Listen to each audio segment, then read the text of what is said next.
Abraão recebeu a circuncisão, que era o selo da justiça da fé.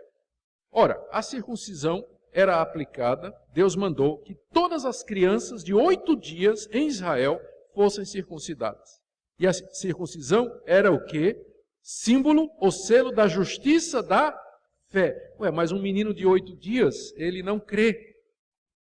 Ele não crê, mas mesmo assim ele era circuncidado. Mesmo que a circuncisão era o símbolo da justificação pela fé no Antigo Testamento, os meninos de 8 dias eram todos circuncidados, mesmo que menino de 8 dias não creia. Mas era o símbolo da relação nossa com Deus, que é pela fé. Não é que a criança crê, mas os seus pais, pela fé, oferecem àquela criança a Deus, dão o símbolo de que ela pertencia ao povo de Deus, que naquele tempo era a circuncisão. Nós cremos que o batismo substitui a circuncisão. Da mesma forma que a Páscoa foi substituída pela ceia, nós cremos que a circuncisão foi substituída pelo batismo. Por isso nós trazemos os nossos filhos para serem batizados. Não quer dizer que eles são regenerados, não quer dizer que eles são salvos, não quer dizer que a criança crê. Se você disser, mas está escrito assim, quem crer e for batizado será salvo, e quem não crer será condenado. Então como é que você vai batizar uma criança? E presta atenção no que você está dizendo. Se esse versículo é para a criança, significa que se a criança morrer, ela está condenada, porque ela não crê. Não é verdade? O que é que o versículo diz? Quem crer e for batizado, será salvo. Mas quem não crer, será condenado. Criança crê? Não. Se ela morrer na infância, ela está o quê? Condenada. Não é isso? Não, né? Claro que não. Jesus disse, deixai vir a mim as criancinhas, porque das tais é o reino dos céus. Qual é o problema? É que essa passagem não está se referindo aos filhos dos crentes, mas uma situação de fronteira. Foi quando Jesus disse aos apóstolos, vamos pregar o evangelho no mundo todo. O que está sendo contemplado ali é a pregação a adultos. Aí você me diz, mas não tem no Novo Testamento nenhum caso de um menino sendo batizado depois de Cristo, depois de Pentecostes. No livro de Atos, você não tem nenhum exemplo de uma criancinha, filho de crente, sendo batizado. Mas você também não tem nenhum exemplo de um menino de 18 anos, filho de crente, sendo batizado, tem? Porque às vezes eles dizem isso, não tem nenhum exemplo de criança sendo batizado. Sim, mas o que é que os que não acreditam no batismo dos filhos fazem? Oferecem os filhos, apresentam os filhos, não tem nenhum exemplo de criança, filho de crente, sendo apresentada em lugar nenhum no Novo Testamento. E quando o menino tem 14, 15, 16 anos de idade, então é batizado. Não tem nenhum exemplo de filho de crente sendo batizado aos 14, 15, 16, 17 anos de idade também no Novo Testamento. O argumento corta dos dois lados. Corta dos dois lados. Então, uma boa regra de interpretação é o que não é abolido no Novo Testamento passa do Antigo para o Novo. Qual era a prática dos filhos de Deus, do povo de Deus do Antigo Testamento? Trazer os filhos com 8 dias de nascido para circuncidar como selo da justiça para a fé. Isso foi anulado no Novo Testamento? Não parece. Então passa para nós. E é assim que nós fazemos. Trazemos os nossos formado.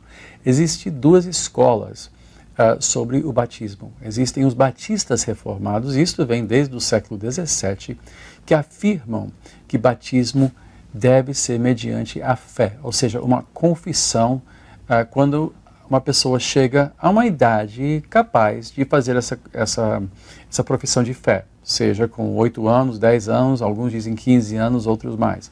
Mas a verdade é que os batistas reformados afirmam, baseado numa série de questões, por exemplo, a natureza do batismo em si, tirando tanto de Colossenses 2, Gálatas 3, Romanos 6, o ensinamento sobre o batismo que representa o quê? A nossa união a Cristo. É o sacramento que afirma a obra de Deus em nossas vidas e que tem consequência em nossas vidas mediante a fé. Faz parte da iniciação cristã.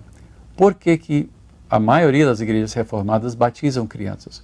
Porque a leitura que fazem é diferente. Partem não dos textos imediatos do Novo Testamento, mas sim da história de alianças. Isso não quer dizer que os que não batizam crianças não creiam nas alianças. Cremos nas alianças, que as alianças são a maneira pela qual Deus lida com o seu povo. Pela graça, é uma aliança, é um pacto de sangue administrado soberanamente por Deus, onde há uma escolha, uma eleição imerecida, onde Deus abençoa gratuitamente o seu povo, mas também dá contornos de como o povo deve se portar perante ele, como o povo escolhido.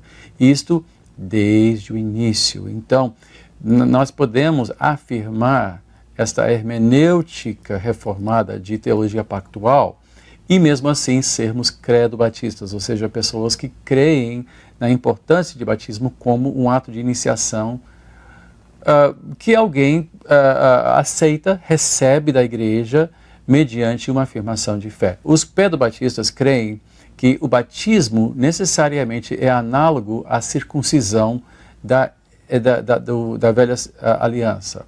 A circuncisão era praticada em todas as crianças, independente da sua fé no Deus de Abraão, Isaac e Jacó. Ou seja, faziam parte da nação aliançada, sem, contudo, isto garantir uma fé salvífica. Não é? Romanos 9 fala sobre isso. Lembra que Elias, ao reclamar, disse: eu sou o único. Deus disse: não, existem mais 7.000 que não dobraram o seu joelho. Ou seja, entre todos os judeus circuncidados, tinham 7.000 que serviam o único e verdadeiro Deus. Então, circuncisão no Velho Testamento representava inclusão numa nação. No Novo Testamento, essa nação não é formada por descendência étnica, e sim pela fé. Isto foi prometido em Jeremias 31, que na nova aliança a lei não seria escrita em pedras, mas seria escrita no coração. Esta é a natureza da nova aliança, ou seja, não existem pessoas na aliança que não tenham este relacionamento pessoal com Deus. Crianças ainda estão sob a tutela da igreja, com certeza. Ainda precisam se converter, com certeza. Há uma certa proteção, consagração para famílias cristãs que têm filhos na igreja, com certeza. Isso é garantia de salvação? Não. Então, o credo batista diz, não é necessário batizar a criança. O credo batista diz, não, nós afirmamos membresia, porque a questão que divide quem batiza e quem não batiza realmente tem a ver com a nossa definição da igreja. Então, como um reformado pentecostal, eu afirmo batismo de pessoas que afirmam fé, ou seja, faz parte da sua iniciação cristã.